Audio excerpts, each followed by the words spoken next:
It started like any other workday in the Connor building. Evan arrived at his office a few minutes early, coffee still too hot to drink, the hum of printers and quiet conversations filling the floor. The Connor building was old but reliable, 30 floors of concrete, glass and routine. Evan worked on the 22nd floor with the same people he'd shared lunches, deadlines and jokes with for years.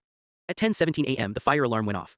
At first, no one moved. Alarms had gone off before, false triggers, drills, harmless mistakes, but then the lights flickered and a sharp smell of smoke crept through the air vents. Someone shouted that the stairwell was already filling with smoke. Panic replaced routine. Evan and his colleagues rushed toward the emergency stairs, but when they opened the door, a wave of heat pushed back at them. Flames were climbing fast, fed by old wiring and dry walls. The elevators were dead. The building groaned like it was alive and hurting.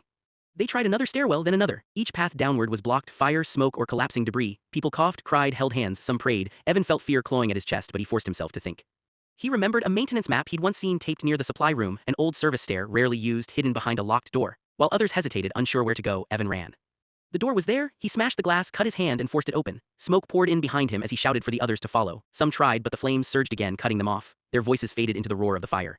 Evan ran downward, step after step, lungs burning, vision blurring. The building shook. Somewhere above him, the Connor building was dying. When he finally burst out onto the street, he collapsed onto the pavement. Sirens screamed. Firefighters rushed past him. He turned back, coughing, eyes wide, watching the building he'd walked into that morning now wrapped in smoke and flame. Hours later, the truth settled in. He was the only one who made it out. In the days that followed, Evan was called lucky, a survivor, a miracle. But at night, he still heard the alarm, still saw the faces of his colleagues, still felt the heat closing in. Survival wasn't an ending, it was something he would carry forever. And every morning after, when he stepped into a building for work, he never forgot how quickly an ordinary day could turn into fire.